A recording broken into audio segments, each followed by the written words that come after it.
Altı kültürün, altı dilin ve benzersiz geleneklerin aynı çatı altında bir arada yaşadığını hayal edin. Bugün artık var olmayan, ancak mirası hala tüm bir bölgeyi şekillendiren bir ülke. Bugün sizi Sırbistan'a götürüyorum. Gerçek hayatı, burada yaşamanın maliyetini, gayrimenkul fırsatlarını ve Balkanların bu kesişim noktasında kimsenin göstermediği yönleri keşfetmek için.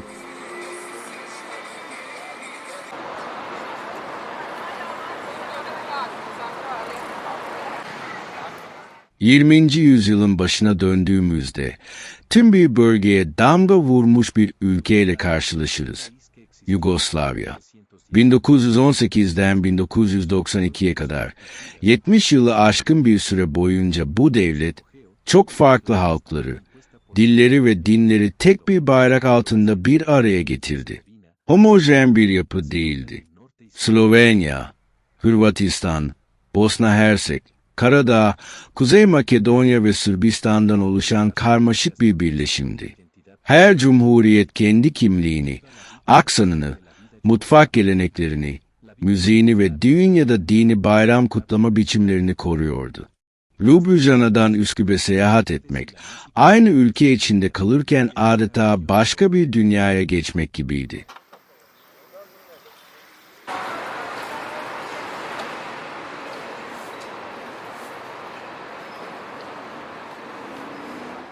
Bu çeşitlilik Avrupa'da nadir görülen bir kültürel zenginlik yaratıyordu.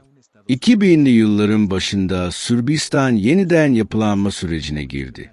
Sanat ortamı yeniden canlandı. Belgrad kültürel hayatı, festivalleri ve bağımsız sanatçılarıyla tanınır hale geldi. Gençler Avrupa Birliği'ne yöneliyor, daha fazla seyahat ediyor, yabancı diller öğreniyor ve teknolojiyle girişimcilik alanına ilgi duyuyor.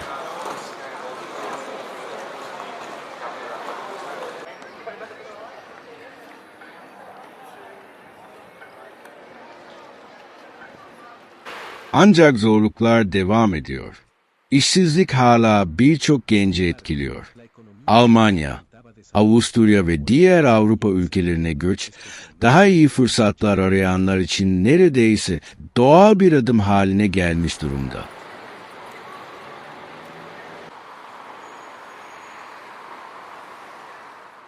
Kültürel açıdan zengin bir ülke, fakat beyin göçüyle karşı karşıya olan bir yapı.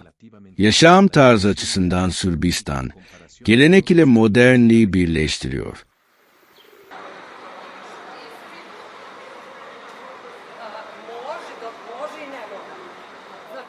Tuna Nehri kıyısında şık bir restoranda akşam yemeği yiyebilir. Ertesi gün sarma veya evapi ile sade bir aile sofrasını paylaşabilirsiniz. Yemek, nesilleri bir araya getirir ve kolektif hafızayı korur. Yugoslavya artık yok, ancak mirası bölgeyi etkilemeye devam ediyor. Günümüz Sırbistan'ı ne nostalji saplanmış ne de tarihinden kopmuş durumda.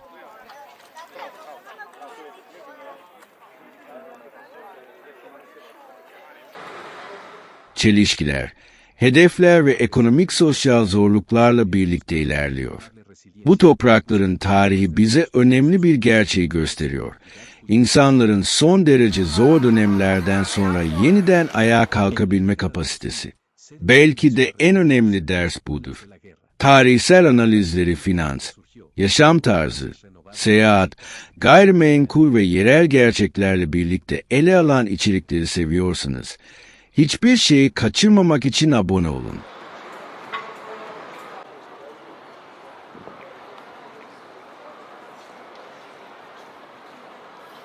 Görüşlerinizi yorumlarda paylaşın ve konu size yeni bir bakış açısı kazandırdıysa, videoyu beğenerek kanala destek olun.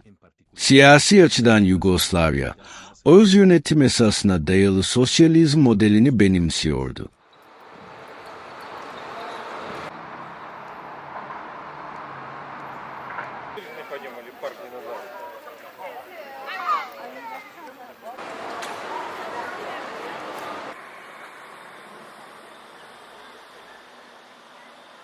Uygulamada İşletmeler çalışanlara yönetimde söz hakkı tanıyordu. Teoride bu durum katılımı ve aidiyet duygusunu güçlendiriyordu. Gerçekte ise sistem hem başarılar hem de dengesizlikler üretti.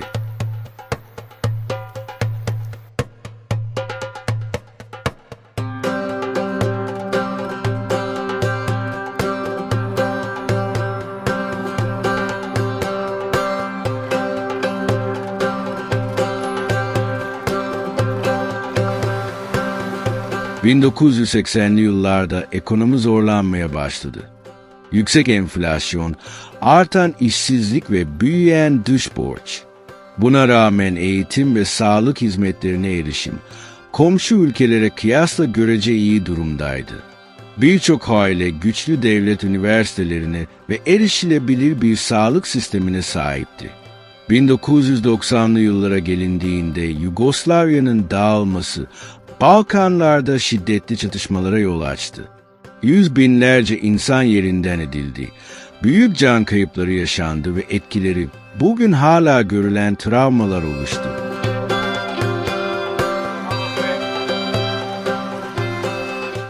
Bu yalnızca bir tarih bölümü değil, derin bir toplumsal yara.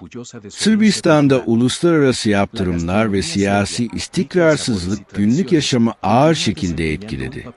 Hiperenflasyon, kıtlık ve diplomatik izolasyon yaşandı.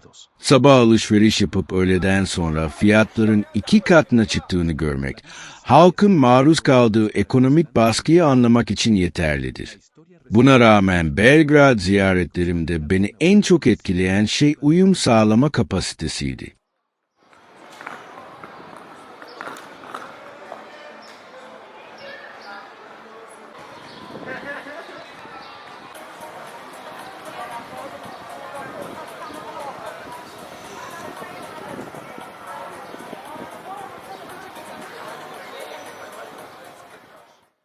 Kafeler dolu, sohbetler canlı, müzik her yerdeydi.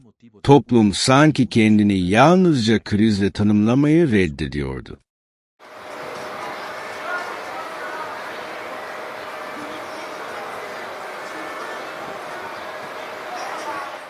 Hedef merkezi günümüzde Belgrad'da yaşamanın gerçek maliyeti.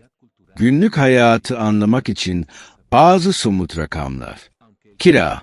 Şehir merkezinde bir yatak odalı daire aylık yaklaşık 500 avro.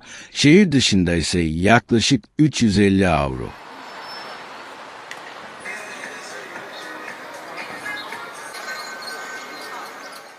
Metrekare fiyatı. Konut satın alırken metrekare başına yaklaşık 1000 ile 1500 avro arasında. Aylık gıda harcaması. 2 kişilik bir aile için yaklaşık 300 avro.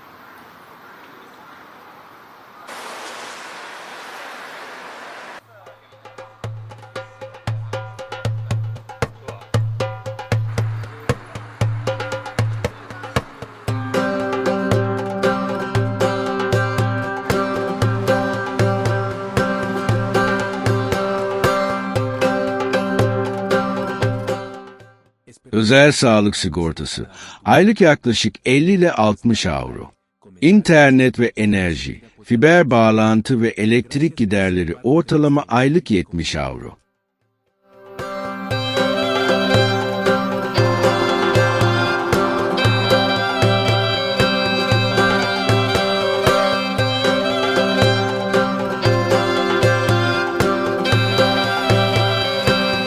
Yerel vergiler.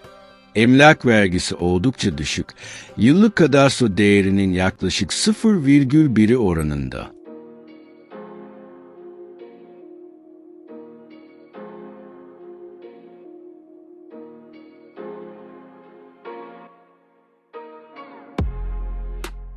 Bu veriler bankalar, taşıma danışmanlık şirketleri ve sigorta firmaları için ilgi çekicidir. Özellikle dijital göçebeler ve yabancı yerleşimciler tarafından sıkça araştırılır. Binaların üzerinden gün batımı Belgrad'da gayrimenkul yatırımı. Gelişmekte olan bir pazar olmasına rağmen ilginç fırsatlar mevcut. Tahmini kira getirisi. Merkezdeki daireler için yıllık yaklaşık %5 ile %6. Yüksek turistik talep. Belgrad festivaller, sokak sanatı ve mutfağı sayesinde giderek daha fazla ziyaretçi çekiyor. Gelişen semtler, Savamala ve Vrar bölgelerinde yeni konut ve ticari projeler artıyor. İspanyol şehirleriyle karşılaştırma. Belgrad'da bir stüdyo daire satın almak, Valencia veya Malaga'ya kıyasla yaklaşık yarı fiyatına, karasal iklim ve iyi bir kentsel yaşam kalitesi sunuyor.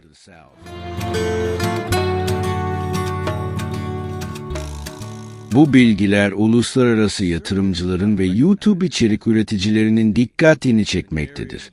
Avrupa-Afrika'yı gösteren dünya vergilendirme ve oturum. Yerleşmek veya uzaktan çalışmak isteyenler için. Vergi mükellefiyeti, ülkede 6 ay kaldıktan sonra mümkün. Dijital göçebe vizesi mevcut ve serbest çalışanlar ile girişimcilere 1 yıla kadar oturum imkanı sunuyor. Freelancer vergileri. Yasal olarak beyan edilen gelir üzerinden genellikle %15'in altında makul oranlar uygulanmaktadır. Oh my God!